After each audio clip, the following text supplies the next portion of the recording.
Hello and thank you for joining us. My name is Ben Sheen. I'm a managing editor here at Stratfor, and with me today is Stratfor's senior Eurasia analyst, Lauren Goodrich, who will be talking to me about the state of the Russian economy. So Lauren, Russia is struggling at the moment. It's back in recession. Its economy is really struggling. They're having financial problems. What is the root cause of all this? Well, quite a few things. I always like to say that Russia is within the perfect storm of an economic crisis. So the Russian economy started stagnating in 2013. It was never really able to recover after the 2008-2009 recession. And in 2013, the economy really started to slow down. It's just grinding to almost a halt outside of energy. And so that was the very start of it. Then we had 2014 happen. The situation between the West and Russia over Ukraine eventually, of course, led to sanctions. And then at the same time as sanctions against Russia, we had oil prices pretty much fall in half. And so it was multiple items put together in which you had the Russian economy just take a nosedive over the past year and a half. It really sounds like an economic perfect storm, and we've seen this manifested in the most recent budget by the Kremlin, where they've cut back in most areas. Yes, the Russian government has cut back 10% across the board, except for defense, of course. And they've also cut many social programs. They've cut even their funding for World Cup coming up for 2018. And that's a big publicity piece for Russia. So how else is this starting to manifest? Are we seeing these economic crises localized, or are they starting to spread out from Moscow itself? Well, it seems that the media has really been focusing on the really big picture of the recession inside of Russia. However, there is a growing, even more dangerous issue economically in that the Russian regions are really getting further and further into crisis. The Russian regions were already in crisis even before 2014. Their debts since 2010 keep on doubling and doubling and doubling. And now we've had close to 100 to 150% rise in debts within the Russian regions just over the past few years. That's astonishing when you think of Russia having 83 regions. Now, the Russian economic minister has suggested that possibly 60 of those 83 regions are in crisis mode at this time. And there's even speculation that 20 of them are already defaulting on their debt, even though the government itself doesn't want to make it really public yet. So this is a huge problem for Putin. Do you have any idea what Russia might actually try and do to mitigate this crisis? We haven't seen anything out of the Kremlin yet. It kind of seems that like the Kremlin is allowing the regions to just kind of fester in their crisis mode until they can come up with a better plan.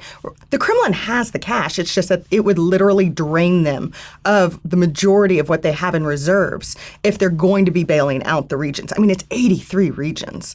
And so it would really take a lot for the Kremlin to be able to step up and help the regions out.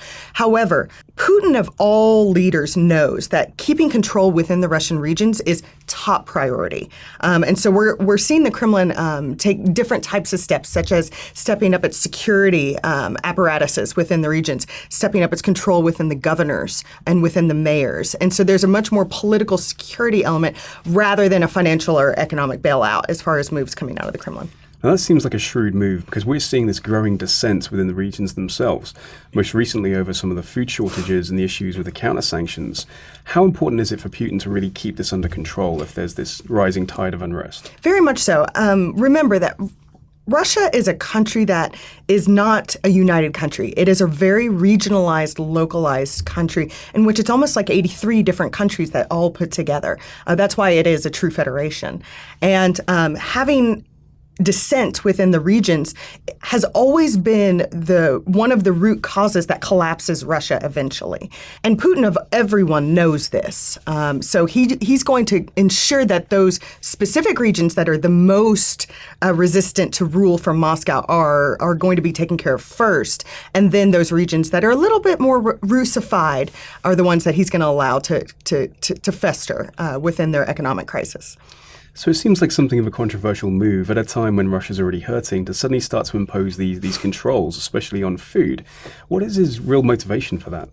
Well, Putin is trying to prove a point. He's trying to prove a point to the West that he can isolate Russia from the West, from Western foods, and keep Russia Russia. The problem is that in doing this, he is actually hurting the Russian people. Putin came into power with a social contract with the Russian people on, you will always receive your paychecks. I will keep the economy growing. I will quadruple pretty much standard of living. You will have Western style foods and goods inside of Russia. And now we're seeing Putin having to step back from that social contract that has kept his popularity so high for the past 15 years, just in order to counter what is happening with the standoff with the West. So Putin is pretty much struggling between two crises. Does he want to counter the West, or does he want to ensure that his social contract with the Russian people remains intact? So in your opinion then, Lauren, do you think this is a tipping point for the Kremlin, or is this something that they continue to fight through? They can fight through for a few more years. The problem is that it's going to start to atrophy the popularity of Putin, to where the Russian people are now seeing that Putin is choosing these sanctions against the West and hurting the Russian people instead of choosing the Russian people and just finding other means to buck against the West. Well, Lauren, thank you so much for sharing this with us today. That's been a real insight into what's going on in Russia and in the Kremlin itself. For more analyses on Russia and the growing economic crisis, please continue to read Stratfor.com.